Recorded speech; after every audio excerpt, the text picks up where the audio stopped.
Assalamualaikum warahmatullahi wabarakatuh. Hamdan wa syukran lillah amma ba'du. Puji syukur kita atas kehadirat Allah Subhanahu wa taala yang telah memberikan nikmat iman, nikmat Islam, nikmat ihsan sehingga kita bisa beribadah di bulan Ramadan yang penuh berkah ini. Salawat serta salam tak lupa kita panjatkan kepada baginda Nabi besar Muhammad sallallahu alaihi wasallam yang telah membawa kita dari zaman jahiliyah sampai zaman ilmu pengetahuan seperti saat ini. Pemirsa yang dirahmati oleh Allah Subhanahu wa taala, ketika bulan yang ditunggu-tunggu dalam 12 bulan yaitu bulan Ramadan akan datang, kita sebagai umat Islam diperlukan juga persiapan-persiapan yang harus kita siapkan untuk menyambut bulan suci Ramadan. Ada beberapa poin yang kita harus siapkan untuk menyambut bulan suci Ramadan. Yang pertama adalah kita harus berdoa.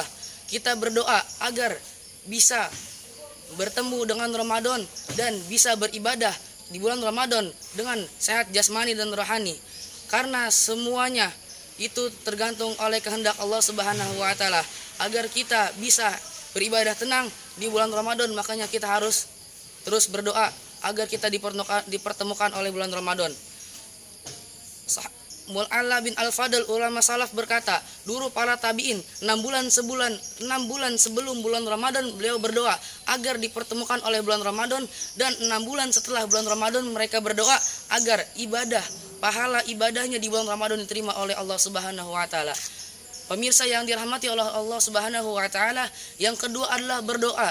Yang kedua adalah beristighfar. Kita beristighfar agar menghapus dosa kita kepada Allah Subhanahu wa taala. Jika dosa kita harus ditutupi dengan membayar kafarah, maka bayarlah. Tetapi istighfar itu adalah menghapus dosa kepada Allah Subhanahu wa taala. Jika kita ada dosa kepada manusia, maka kita harus meminta maaf kepada manusia tersebut.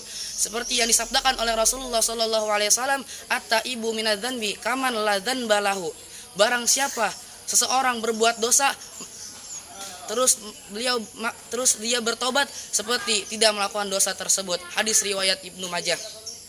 Yang ketiga adalah membiasakan diri dengan sesuatu yang baik. Manusia jika ingin berubah tidak dengan instan, tidak begitu saja bisa berubah. Makanya harus dibiasakan dengan sesuatu yang baik.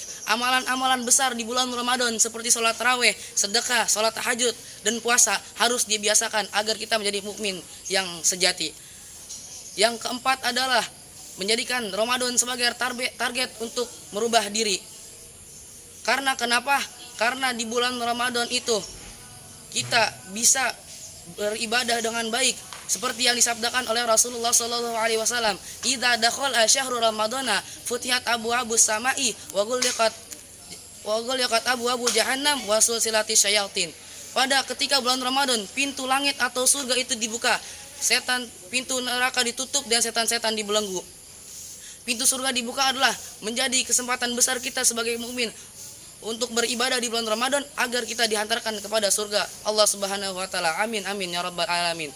Pintu neraka ditutup adalah semoga dosa-dosa kita di bulan-bulan sebelum bulan Ramadan diampuni oleh Allah Subhanahu wa taala agar kita tidak mengantarkan diri kita ke nerakanya Allah Subhanahu wa taala. Nauzubillahi min zalik. Setan-setan dibelenggu tidak seperti pada bulan-bulan yang lain. Mereka mengganggu-ganggu manusia, tapi di bulan Ramadan kita bisa beribadah dengan tenang. Artinya, ini adalah kesempatan besar kita untuk beribadah di bulan Ramadan dengan sangat baik.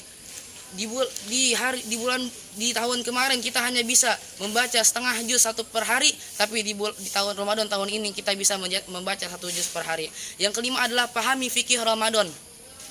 Tidak ada salahnya belajar bagi manusia. Kita harus tetap belajar walaupun kita sudah tua ataupun masih kecil. Karena utlubal ilma minal mahdi ilal lahdi. Menuntut ilmu itu dari boyan hingga ke liang lahat. Makanya kita harus tetap belajar, dan fikih Ramadan itu juga harus dipelajari. Jika kita beribadah tapi tidak tahu fikihnya, maka beribadah kita sama aja tidak diterima oleh Allah Subhanahu wa taala. Seperti yang dikatakan oleh Imam Bukhari, babul ilmi qoblal qauli wal amali. Penjelasan, dahulukanlah ilmu sebelum berbicara dan beramal. Ketika kita sudah mengamalkan 5 poin tersebut, insya Allah ibadah kita di bulan Ramadan tahun ini menjadi pahalanya diterima oleh Allah Subhanahu wa taala dan berkah. Terima kasih dari saya. Bila ada salah kata mohon dimaafkan. Wabillahi taufiq wal hidayah. Wassalamualaikum warahmatullahi wabarakatuh.